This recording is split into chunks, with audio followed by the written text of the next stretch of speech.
Hey guys, what's going on? So today we are starting something new. Today we are starting on a tree house for our 3 little boys. Now this is going to be a Christmas present for them, so we're actually going to be calling it something completely different and honestly kind of something a little absurd because they're going to figure out what it is, but because we're doing it for Christmas, we obviously I need to start that before Christmas Day. So we're just going to call it the Shark Tank Project. And the reason we're calling it a Shark Tank is because I don't think that they'll actually believe it is one, but it'll just be fun for us to, try and convince them that it is a Shark Tank. And it also, it'll take them a little while to kind of figure out what exactly we're doing. But anyways, that's neither here nor there. So this is Project Shark Tank, which is code name for a treehouse. We're starting the video in my house, in the kitchen, because I would like to start giving you guys some insight into my process of design and figuring out how to solve problems or accomplish different things for the farm or any of the projects that I'm currently working on or will be working on. I've never really shown like how I come to like some of the design choices and why I do some of the things that I do, and I thought it might be cool to kind of show you like how it starts, and then we'll compare that to where it finishes. It's good to have drawings and to kind of plan on the front end because it'll help you come up with a material list, give you a rough estimate of what you think it's going to cost based off of what materials you think you'll need. And also for me, it gives me a good point of reference that when I get into the actual building, if I forget, which has happened, I don't know, I wouldn't say a lot, but it happens. I forget, oh, how was I going to assemble this? I can always come back to my drawings because it's right now before I'm in the thick of actually doing the building is when I calculate, how thick of a board, do I need a 2x6 or a 2x8 or a 2x10 to span a certain amount of distance. It's all the structural stuff. It's when I'll make phone calls to friends and contractors who have more knowledge than me to kind of get their opinion and help make sure I'm making this structure sound and safe. And so I'll take all that into consideration, and I'll come up with a drawing of what I'm going to do. The actual structure itself is really not going to be much different than like a 3-sided barn that I built before. What makes this unique is that it's going to be about 8 foot off the ground, and that's where the floor will be, and then we'll frame on top of that. And so because it's kind of being elevated, this is something new for me. I've never really done anything like this before. Now the reason I'm doing it up like that is because it's a tree house. Now it's actually not being built into a tree because of a few things. One, I don't want to damage any of our trees by screwing and attaching milled lumber to it, basically hurting the tree in any way, because I want our trees to last a long time, and so I generally don't do stuff like that. Now I still wanted the feel of being up in a tree house, so I picked a location that's kind of in between where we're currently staying and where our house will be eventually when we build our house. So that way it's not like, out behind our current house, and it would be kind of weird for them to have to go all the way back there once we move. So it'll still be accessible and still be functional after we build. But I chose a spot that I could actually build it up on on stilts, essentially on a platform, and we can get the effect of being up in trees, but without actually having to attach directly to them. Another reason why I don't do that is as the tree grows over time, your construction and your framing and stuff will get messed up because the tree's going to get thicker, it's going to grow taller, and that's when things start to shift and change and become unstable. And I want this to be something that lasts a really long time. I want grandkids to be able to come out and play and to be able to talk with their parents about the process and how long and the memories and all that kind of stuff. So I generally try and build things that'll last, and so that's why I've decided to do this. Alright, so I'm going to jump into just doing some rough drawings and go over why I made some of the decisions I've made, and then there's a few things I haven't quite figured out yet, but we'll do that together. Okay, so I'm not doing any of these drawings for like dimensions. I'm not taking like measurements or using graph paper. This is just regular printer paper. But it'll still work for our purposes. So I'm going to use this piece of cardboard to help keep my line straight, make it a little bit easier. Alright, so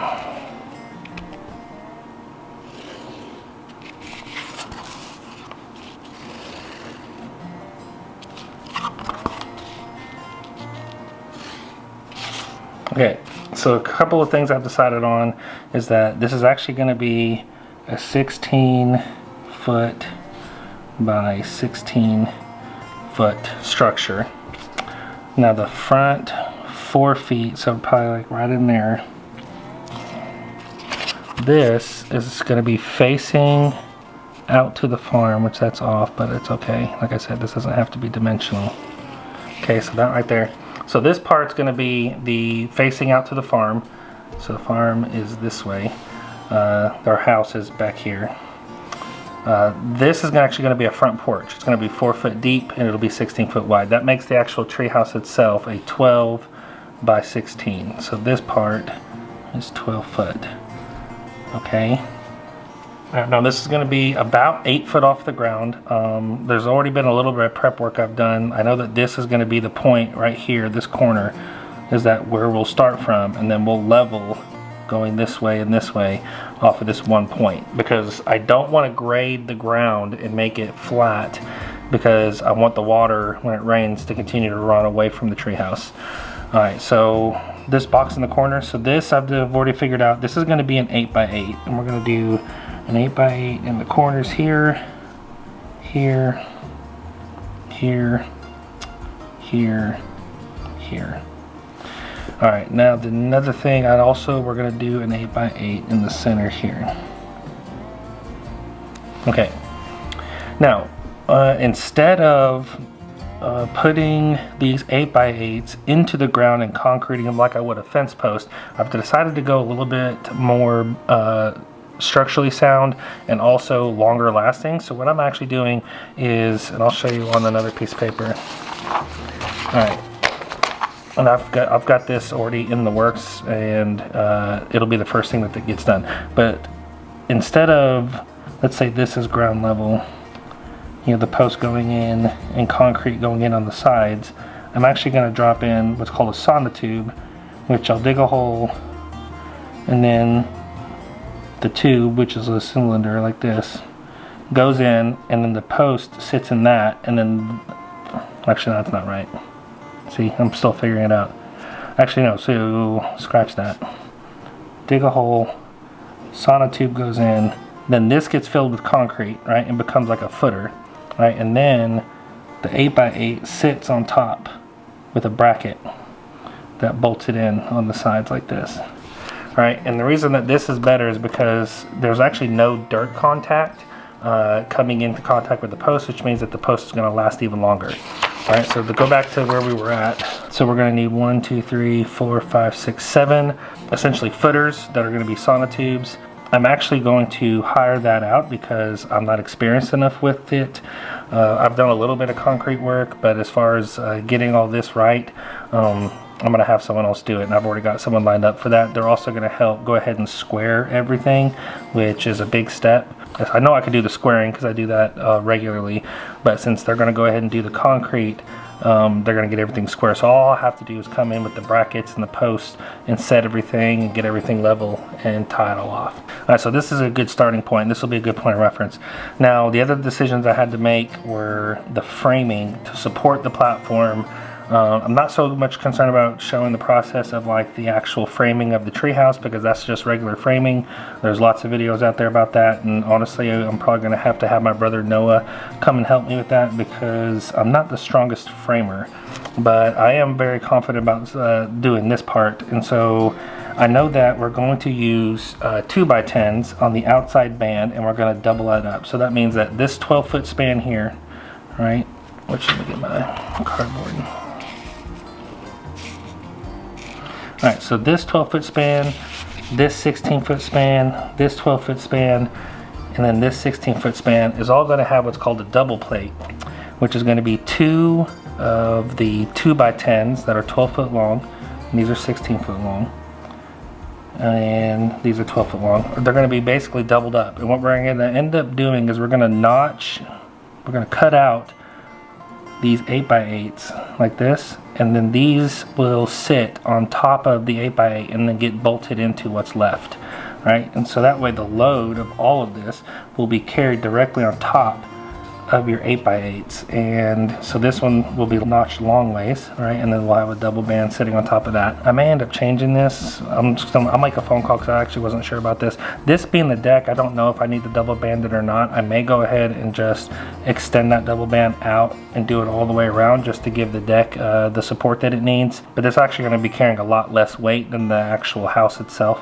and so it may not be necessary, but we'll figure that out as we get out there and get started on it. So the other thing I had to decide was the joist. How are you going to run the joist? Essentially, the joists can go this way or they can go this way, and then you'll run decking and flooring, and like for out here you'll run your decking boards on top of it.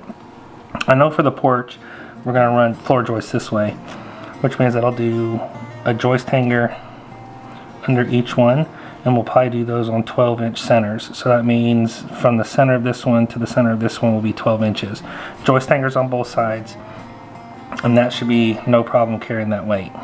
Now, I wasn't sure about on this, but I think what I settled on is that we're going to notch this out, and I'm going to put a double joist hanger, so that's essentially the same thing as these, only it can hold the double band.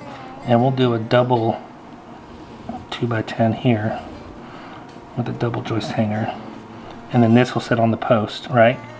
And then I can run, dang it, this is what the cardboard is for. Well, then I can run my floor joist this way, right? And what that'll do is, because this is a 16-foot span, this will actually break that up and make the loads separated out, so that way it's a little bit easier to construct, and it's a little bit more structurally sound, and it'll be a lot easier to put together. Doing a 16-foot span on that would have to use 2x10s like I did for the outside, and instead I can use I think we can use 2x8s, but I'll confirm that. Like I said, there's still some things I haven't quite figured out, but there'll be joist hangers on all this. So the only thing after this, so I think I've got our general design now. I'll need to do some math, and that'll give me a final count of, you know, how many 2x10s, how many 2x8s, how many joist hangers, how many double joist hangers, lag bolts, all that stuff. Alright, so that covers the bottom part. I'll get that finished up. A couple other things that I wanted to go over is just kind of the framing design. I'm not going to go over exactly how we're going to frame it, but let's say that we're 8 foot off with these. These are the 8x8s, right? And this is the base. Okay, this is the porch. Another 8x8. Okay. This is going to be, so this is about 8 foot off the ground if my measurements are right. So we're probably going to go like 6 feet up here and like 8 feet up here, and it'll be like a 3-sided structure. And now I'm going to do some windows somewhere on the side. I don't know exactly where. Alright, so we'll probably do a door in the center and like some windows on the sides. I don't know exactly measurements, and like I said, this doesn't have to be perfect or symmetrical, just gives me a rough idea. So what I'm thinking here is I'm thinking about doing a slide off of the porch going this way. Alright, I haven't figured out exactly how to do that or what size I'll need. And I have another idea. Like, kids have always asked for a zip line, which I know sounds crazy, but I've been looking into it and they've gotten a lot safer. They've come up with some cool technology, so I think I'm actually going to try that. So my idea for the zip line is to come off of the treehouse and maybe go this way towards the ground, because actually as it goes this way the ground rises up, so as they come down the ground's coming up to meet them, and I should be able to build a low platform for them to stop on. Now, zip lines these days, especially ones you can buy off Amazon, which I probably will, and I'll show you which one in a future video, they have these springs that they put on the wire now, so as you're coming off of it and you're coming to the end, you actually hit this spring, which slows you down and stops you rather than you having to let go. And then actually over the porch here, I was thinking about doing, like, I saw these cargo nets. Have to do some research, but I thought about doing like a cool climbing obstacle off the front. This side will have a ladder that you can climb up and get on top of, The cool thing about this is that as I'm building it, I'll come up with probably some other ideas that I'm not thinking of right now, and things might change. I might do things a little differently. I might think of something better. I might, be missing something, and that's just part of the process. But it's like I said, it's always good to have a place to start from. All right, now that we've got a general design and idea of what our end goal is supposed to be and what we're trying to accomplish, it's time to start on Project Shark Tank. The first step is going to be laying out the base. There's a couple of steps that I've already gotten done. We'll go over that here real quick. I already have 3-foot sonotube piers squared up and poured, so the concrete's set. I went ahead and got that done a few days ago, so we would have plenty of time to harden so we could drill the holes and set the brackets. As we've already gone over, there are 7 piers that'll have 7 beams that'll make up essentially the stilts that are going to hold up the top frame. We'll be using these Simpson Strong Tie 8x8 post brackets. Essentially these are going to secure to our concrete pier, and then the post will actually sit on top of that. I've got all these stakes and strings lined up because I basically ran these strings and stakes, took measurements, and squared up over the top of the piers and made some marks, essentially marking off where the brackets are going to go, so that way whenever we go to start framing, everything's already square. All we'll have to do is level everything. To secure these brackets down, we're using some concrete anchors. I think these are 8 inches. You could probably go a little less. I have a tendency to always go overbuilt rather than underbuilt, but essentially these got holes in the bottom of the bracket. You'll basically mark it, pre-drill it, and drop these in. The only thing that's different about securing these that I have not really done a whole lot before is that I've got some epoxy that you'll shoot down into the pre-drilled hole, so when this slides in and locks in, you're not getting it back out. It really adds a lot of stability and rigidity to the anchor inside the concrete. So I've got all the brackets laid out, some anchors out. As you can see, I've got the strings run. If you look on top, see I've got the bracket marked. Now, one thing that I've said about square, just in my general construction advice and doing something like this, also in doing any kind of outbuilding on a farm or on the homestead, is everything does not have to be perfectly square. I'm not building my house. I would be more particular about making sure it's exactly square. If it was doing something like that, it matters a lot more if you're going to be finishing something out, because you'll notice things being out of square more if you're trying to do finish work later on. A lot of times farm buildings, that doesn't matter as much because there's not going to be a lot of finish work. So like in our red barn, we did a feed room and we also did a milk room, and we made sure that the framing and the barn itself were very square because we did a lot of finish work inside those rooms. I think this building, when I was done laying it out, was within a 1/4 inch of square, which to me was close enough. I could have kept playing with it, but to me, just the benefit didn't outweigh the time invested to get it perfect. Next steps are going to be to get all those brackets, mark where the holes need to be. Then once we have them marked, we'll go through and drill all of the anchor holes with this hammer drill. Essentially, a hammer drill is a drill, so as you can see, the bit spins, but if you can hear that clicking, it's because it's also vibrating back and forth, which helps push the concrete bit through the concrete. They make different sizes of hammer drills. Just make sure you have one big enough to handle the job. Like, they make a smaller version of this, and for as deep as we're going into these 3-foot piers, I would not enjoy having to use one of those to go this deep. This will knock these out fairly fast. Plus this is a new bit because I didn't have this size before, and this is the size I needed. So it's going to tear through this pretty fast.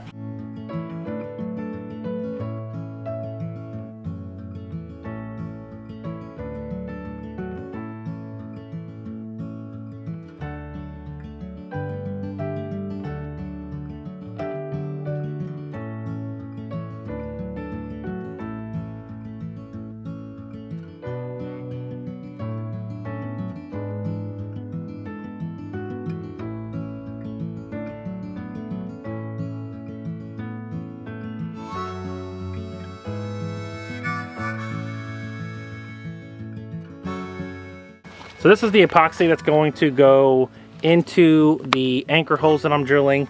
That'll help hold those anchors in and basically not let them, as far as I know, ever come out without breaking the concrete.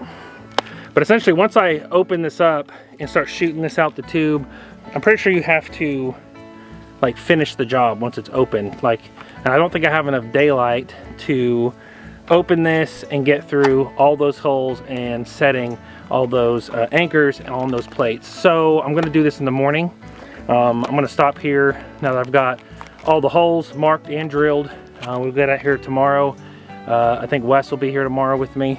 We'll go ahead and set these anchors in epoxy and move on from there. All right guys, this is the next day and we're back at the brackets. I'm gonna take this crazy looking caulking gun, which is made specifically for this epoxy by Simpson Strong Tie. And essentially we're just gonna squirt some of this down into each of the drilled holes and drop the anchors in. So we're gonna get that done.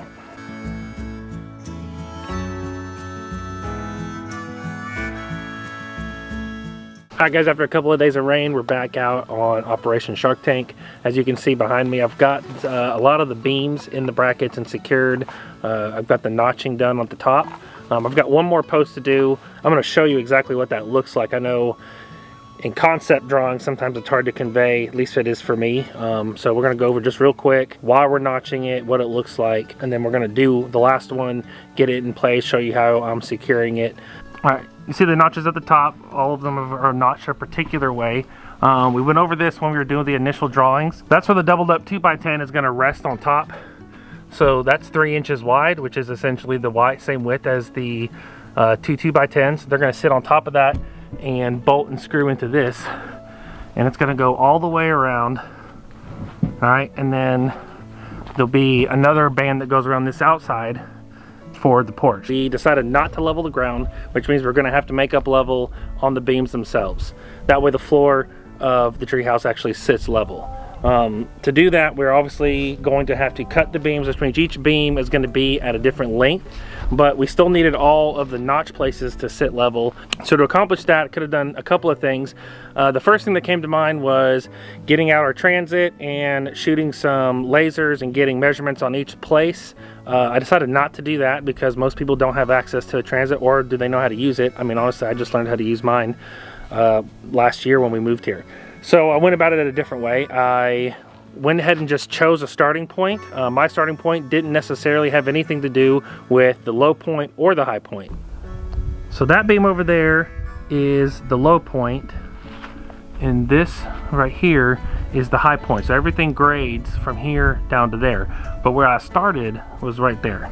Now the reason I started there and not at either the high point or the low point is I was actually trying to find somewhere in the middle. And the reason I was trying to do that is that I had 8-foot beams and I had 10-foot beams.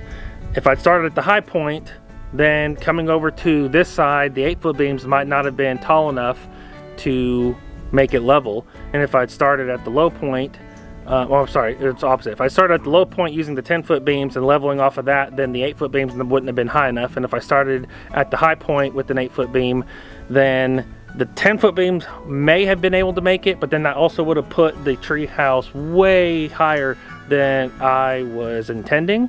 And so what I kind of did was just chose the in-between starting point. So once I had that beam set, secured, and leveled itself, we ran a string with a line level and got our measurements for essentially this side, and then moved to the next side, ran a string and a line level, and basically just leveled from one point all the way around. And then once we were done, we checked everything and everything came out perfectly level. I'm happy with how it turned out because I feel like the floor is high enough to feel like you're up in the trees, but not 10 foot high. So it makes Jessica more nervous that the kids are gonna fall out and hurt themselves. That's kind of where we were at. Because the two outside beams are already set and their notches are leveled, all we had to do to get this last one was run a string between the two outside beams, this one and this one, and then I'm gonna get a measurement down to the bracket plate.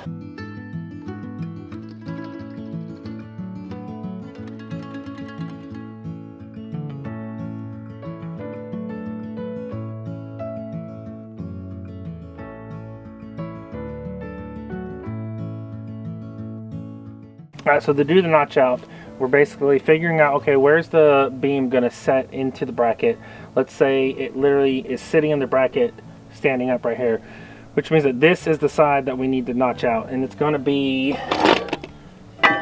3 inches. So we mark 3 on each side. Okay, Okay, it's close. Line. All right, so it's 3 inches deep. That's the width of the doubled up 2x10, and then on the sides we're going 9.5. We'll do down both sides.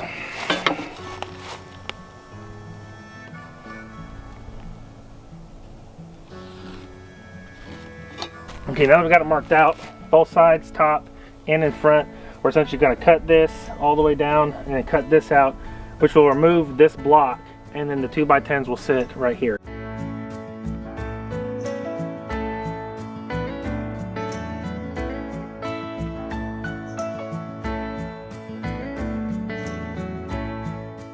Hi guys, so what happened is in the process of shooting that first video about the treehouse, I actually got too much footage, and the first video was getting kind of long, and so I decided to split it up and to post it in 2 separate videos.